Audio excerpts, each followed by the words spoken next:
नमस्कार दोस्तों, आप सभी का मेरे YouTube चैनल पर स्वागत है, अभिनंदन है। अगर आप मेरे YouTube चैनल पर पहली बार आए हैं तो चैनल को सब्सक्राइब और जो ये पास वाला घंटा दिखाई दे रहा है इसे ज़रूर दबाएं, जिससे आने वाली वीडियो की नोटिफिकेशन आप सबको सबसे पहले मिल सके। और अगर आपको ये मेहनत मेरी अच्छी लग रही है तो ज़्यादा से ज़्यादा वीडियो को लाइक और शेयर ज़रूर करें, जिससे सभी को पता चल सके। Today current affair episode number 24, जिसमें हम विश्व, भारत और राजस्थान करंट अफेयर संबंधित बात करने वाले हैं और इसके अलावा अन्य महत्वपूर्ण स्टैटिक तथ्य भी जानने वाले हैं जो कि आपके एग्जाम के लिए बहुत ही महत्वपूर्ण है। आज का पहला क्वेश्चन है, हाल ही में प्रतिष्ठित जर्मन बुक ट्रेड के शांति पुरस्कार 2023 के लिए किसे चुना गया? Option a Arundhati Roy, option B है रामचंद्र गुहा, ऑप्शन सी है सलमान रुशीद और ऑप्शन डी है चेतन भगत। इसका जो राइट आंसर होगा वो होगा अरुंधति रॉय। अरुंधति रॉय को हाल ही में जर्मन बुक ट्रस्ट की ओर से शांति पुरस्कार 2023 के लिए चुना गया। इसके अलावा हम अन्य पुरस्कार पर भी एक बार नज़र डाल देते हैं, कौन सा पुरस्कार किसे दिया गया 2022 और 23 में। जैसे के आर गौरी अम्मा अवार्ड 2022 ये किसे दिया गया? तो ये दिया गया डॉक्टर एलिडा, जो कि क्यूबा की निवासी है, ध्यान रखना इम्पोर्टेंट है। इसके अलावा असम वैभव पुरस्कार 2022 ये किसे दिया गया? ये दिया गया डॉक्टर तपन सेकिया, ये भी बहुत महत्वपूर्ण है। इसके अलावा मिस यूनिवर्स 2022 कौन बनी? तो मिस यूनिवर्स 2022 कौन बनी है? तो ये बनी है बोनी गैब्रियल, जो कि यूएसए की निवासी हैं। इसके अलावा नंबर 1 पुलिस थाना कौन सा है और किस राज्य का है? तो ये नंबर 1 पुलिस थाना है अस्का पुलिस थाना, जो कि उड़ीसा राज्य में स्थित है। इसे देश का प्रथम पुलिस थाना अवार्ड दिया गया। इसके अलावा गोल्डन कैलाश अवार्ड किसे दिया गया और ये किस राज्य की पिक्चर है? तो ये दिया गया नानेरा फिल्म, और ये किस राज्य की है? तो ये राजस्थान की फिल्म थी। इसे हाल ही में गोल्डन कैलाश अवार्ड दिया गया। इसके अलावा ग्रैमी पुरस्कार किसे दिया गया और कितनी बार दिया गया? तो ये ग्रैमी अवार्ड मिला है रिकी केज को, और रिकी केज का ये कौन सा नंबर का अवार्ड था? तो ये तीसरी बार इसे ये अवार्ड दिए गए। इससे पहले 2 बार और इस अवार्ड से इनको नवाजा गया है। इसके अलावा मातृभूमि book award of the year किसे दिया गया? तो ये दिया गया डॉक्टर पैगन मोहन को ये अवार्ड दिया गया। डॉक्टर पैगन मोहन को कौन सा अवार्ड दिया गया? मातृभूमि book of the year award दिया गया। इसके अलावा प्रेसिडेंट कलर अवार्ड 2022 का किसे मिला गया? तो ये एचआर पुलिस को मिला। हरियाणा पुलिस को प्रेसिडेंट कलर अवार्ड दिया गया। इसके अलावा एंटरप्रेन्योरशिप ऑफ द ईयर किसे चुना गया? तो ये चुना गया सज्जन जिंदल, जो कि जिंदल कंपनी के ही सीईओ हैं, उनको ये अवार्ड दिया गया। कौन सा? एंटरप्रेन्योर ऑफ द ईयर 2022 का। इसके अलावा चिल्ड्रंस चैंपियनशिप अवार्ड 2022 ये किसे दिया गया? ये दिया गया तपन डेगन को। ये एनजीओ जो कि असम में स्थित है। इसके अलावा वैक्सीन इंडस्ट्रीज एक्सीलेंस अवार्ड 2022 किसे दिया गया? तो ये दिया गया भारत बायोटेक को। आप सभी को ये बताना है कि भारत बायोटेक द्वारा कौन सी वैक्सीन बनाई गई जो कि कोरोना से संबंधित है।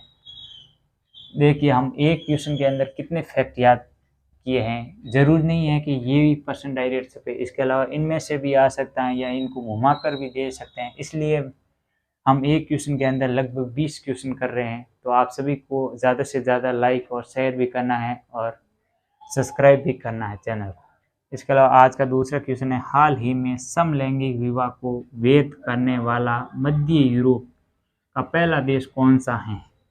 Option a Latvia, option B है लिथुआनिया, ऑप्शन सी है एस्टोनिया और ऑप्शन डी है बेलारूस। तो इसका जो राइट आंसर होगा वो होगा एस्टोनिया।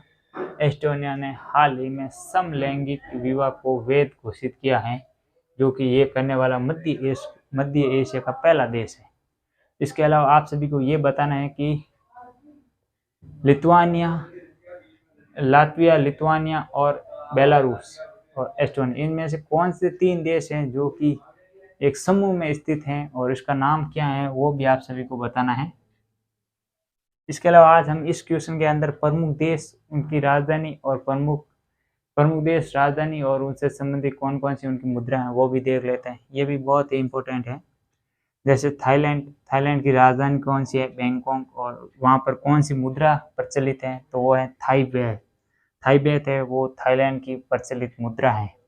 इसके अलावा वियतनाम की कौन सी राजधानी है? तो हैनोई उनकी राजधानी है। उनके अलावा वहाँ पर डोंग है जो कि वहाँ की मुद्रा है, अधिकारी मुद्रा है। इसके अलावा कंबोडिया की राजधानी है नोम पेहेन और उनकी वहाँ की मुद्रा है वो है रियल। इसके अलावा हांगकांग राजधानी है विक्टोरिया और वहाँ पर डॉलर उनकी आधिकारिक मुद्रा है। इसके अलावा फिलीपींस राजधानी है मनीला और वहाँ पर पेसो उनकी आधिकारिक मुद्रा है। आप सभी को ये बताना है कि फिलीपींस में किसका मुख्यालय स्थित है। ये जरूर जो भी मैं बता रहा हूँ कि आप कमेंट बॉक्स में बताइए, वो ज़रूर बताइए, जिससे आपका नॉलेज और बढ़ेगा और आने वाले एग्जाम में आप कुछ बेहतर कर सकेंगे। और इसके अलावा सिंगापुर की राजधानी है सिंगापुर या सिंगापुर सिटी और वहाँ पर कौन सी मुद्रा चलती है? तो सिंगापुरी डॉलर चलती है वहाँ पर। इसके अलावा इंडोनेशिया की राजधानी तो जकार्ता है, पर अब नुसुंतारा राजधानी बनेगी, ये नई राजधानी बनने वाली है और वहाँ पर इंडोनेशियाई रुपये चलता है। आप सभी को ये बताना है कि जकार्ता के अंदर किसका मुख्यालय है और उसकी स्थापना कब हुई और उसके वर्तमान अध्यक्ष कौन है। मैं इसलिए कमेंट बॉक्स में आप सभी को प्रश्न पूछता हूँ क्योंकि आप सभी को स्टैटिक जीके भी मैं करंट अफेयर के साथ ही तैयार करने जा रहा हूँ। इसके अलावा ईरान की राजधानी है तेहरान और वहाँ पर रियाल प्रचलित मुद्रा है। इसके अलावा इराक की राजधानी है बगदाद और इराक की दिनार वहाँ की आधिकारिक मुद्रा या प्रचलित मुद्रा है। इसके अलावा तुर्की, जबकि इसका नाम पहले तुर्की मिलता था परंतु अब इनका नाम परिवर्तन हो गया है, अब इनका नया नाम है तुर्की और उनकी राजधानी है अंकारा और वहाँ पर लीरा मुद्रा चलती है। इसके अलावा सऊदी अरब की राजधानी है रियाद और वहाँ पर सऊदी रियाल वहाँ की मुद्रा है, आधिकारिक मुद्रा। और इसके अलावा सीरिया की राजधानी है दमिश्क और इसकी वहाँ पर जो मुद्रा प्रचलित है वो है सीरियल पाउंड। इसके अलावा जॉर्डन राजधानी है अमान और वहाँ पर प्रचलित मुद्रा है वो है जॉर्डन दिनार। इसके अलावा कतर की राजधानी है दोहा और वहाँ पर रियाल प्रचलित मुद्रा है। इसके अलावा मिस्र की राजधानी है काहिरा और वहाँ पर पाउंड प्रचलित मुद्रा है। आप सभी को ये बताना है कि नील नदी का वरदान किस देश में कहा जाता है और नील नदी पर कौन सा ब्रिज या पुल स्थित है, आप दोनों को ये बताना है। और इसके अलावा हम देखिए इस एक क्वेश्चन के अंदर कितने देश की राजधानी, उनकी मुद्रा याद कर लिया, जैसे 5, 5, 10, 5, 15। इसी प्रकार हम अगर लगातार अध्ययन करते रहें तो कोई भी एग्जाम निकाल सकते हैं।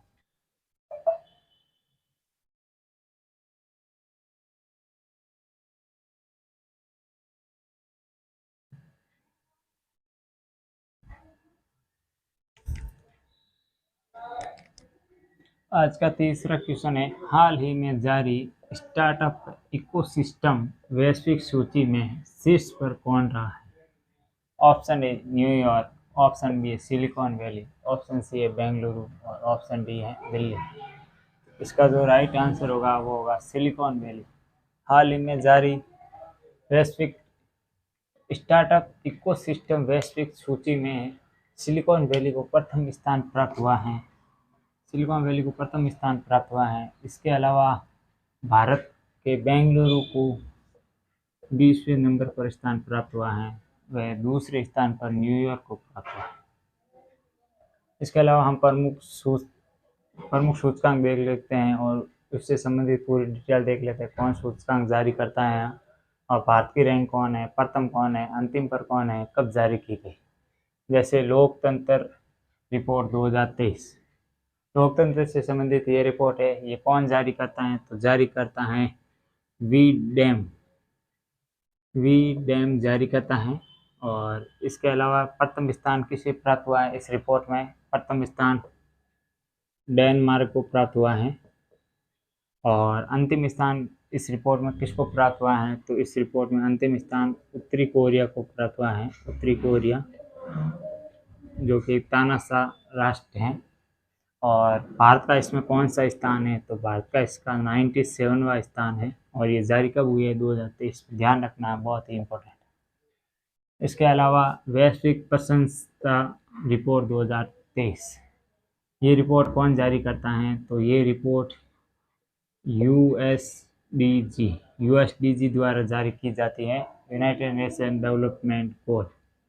और इसमें कुल कितने देश हैं, तो इसमें कुल 1 से 37 देश इसमें शामिल है।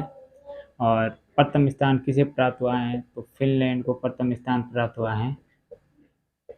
अंतिम स्थान इस सूची में किसे प्राप्त हुआ है, तो इसे अफगानिस्तान को प्राप्त हुआ है। अफगानिस्तान को इसमें अंतिम स्थान पर प्राप्त हुआ है। तो आप सभी को ये बताना है कि अफगानिस्तान में जब भारतीय फंसे हुए थे, तब भारतीय सेना द्वारा कौन सा ऑपरेशन चला गया। आप सभी को उस ऑपरेशन का नाम बताना है। इसके अलावा भारत का इसमें कौन सा स्थान है, तो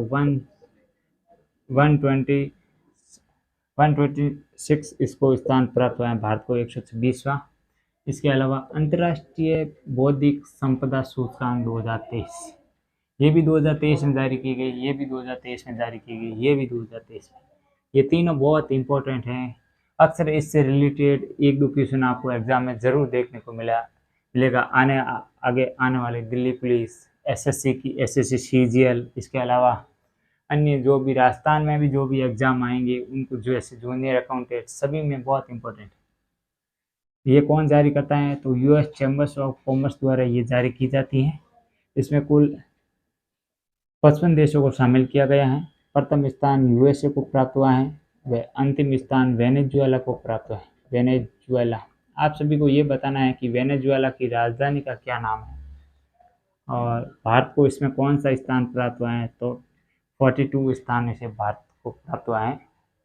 देख लीजिए, इस प्रश्न में भी हमने एक क्वेश्चन के साथ कितने फैक्ट याद किए हैं, ये सारे सभी ध्यान रखना है। इसके अलावा आज का चौथा क्वेश्चन है, हाल ही में किस राज्य सरकार ने गरीबों को मुफ्त कानूनी सहायता प्रदान करने के लिए LADCS लागू किया है। आप सभी को ये बताना है कि किस राज्य सरकार ने गरीबों की कानूनी मदद या सहायता करने के लिए, मुफ्त में कानूनी सहायता करने के लिए LADCS योजना लागू की है। Option A Rajasthan, option B है केरल, ऑप्शन सी है मध्य प्रदेश और ऑप्शन डी है उत्तर प्रदेश। तो इसका जो राइट आंसर होगा वो होगा उत्तर प्रदेश। योगी आदित्यनाथ जी ने सरकार द्वारा ये योजना उत्तर प्रदेश में लागू की गई है। इसके अलावा हम प्रमुख योजना और उससे संबंधित राज्य कौन सी योजना कौन से राज्य में, वो देख लेते हैं एक बार। जैसे मुख्यमंत्री डिजिटल सेवा योजना 2023, ये योजना किस राज्य सरकार द्वारा जारी की गई है, तो ये योजना राजस्थान सरकार द्वारा जारी की गई 2023 में। इसके अलावा स्टाइपेड योजना ये किस राज्य की है, तो ये है केरल राज्य की। स्टाइपेड योजना केरल राज्य की है। इसके अलावा केरल की के फोन योजना भी केरल की है, जो कि मुफ्त में गरीबों को फ्री इंटरनेट सेवा देने के लिए शुरू की गई है। इसके अलावा और भी अन्य योजना भी केरल से बहुत संबंधित हैं। जैसे मुख्यमंत्री शिक्षा पुरस्कार योजना, ये किस राज्य द्वारा शुरू की गई है, तो ये उड़ीसा राज्य द्वारा शुरू की गई योजना है, मुख्यमंत्री शिक्षा पुरस्कार योजना। इसके अलावा वन डिस्ट्रिक्ट वन स्पोर्ट योजना, ये किस राज्य की है, तो ये उत्तर प्रदेश राज्य की योजना है कि प्रत्येक जिले में एक स्पोर्ट केंद्र बनाया जाएगा। ठीक है। मुख्यमंत्री बाल आशीर्वाद योजना, ये किस राज्य की है, तो ये MP की है। और आसरा पेंशन योजना, ये किस राज्य की है, तो ये तेलंगाना की है। और इसके अलावा प्रवाज योजना ये कहाँ की है, तो ये जम्मू एंड कश्मीर की योजना है। इसमें भी हमने एक क्वेश्चन के साथ 3 ये और 4 ये कुल मिला के 7 और 1 8 क्वेश्चन निकाला है 1 प्रश्न से। इसी प्रकार हम लगातार क्वेश्चन निकालेंगे तो एग्जाम जरूर क्रैक होगा। आज का 5वां प्रश्न है राजस्थान करंट अफेयर से संबंधित। मुख्यमंत्री अशोक गहलोत जी ने किस जिले में स्थित गोडवार देसूरी में लेपर्ड कंजर्वेशन रिजर्व विकसित करने को मंजूरी दी है? Option A Udaipur, option B है पाली, ऑप्शन सी है राजसमंद और ऑप्शन डी है नागौर। तो इसका जो राइट आंसर होगा वो होगा पाली। पाली में हाल ही में मुख्यमंत्री जी अशोक गहलोत जी ने गोडवार देसूरी में लेपर्ड कंजर्वेशन रिजर्व विकसित करने को मंजूरी दे दी है। इसके अलावा आज का 6वां प्रश्न है राज्यपाल कलराज मिश्र जी द्वारा परमवीर चक्र विजेता मेजर शैतान सिंह की प्रतिमा का अनावरण किस जिले में किया गया? Option A Jodhpur, option B है सिरोही, ऑप्शन सी है झुंझुनू और ऑप्शन डी है नागौर।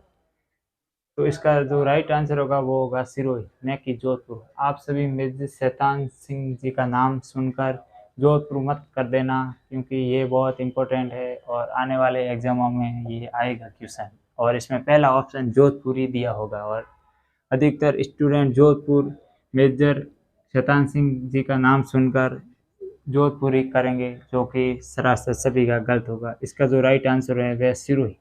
सिरोही में हाल ही में कलराज मिश्र जी द्वारा परमवीर चक्र विजेता मेजर शैतान सिंह की मूर्ति का अनावरण किया है।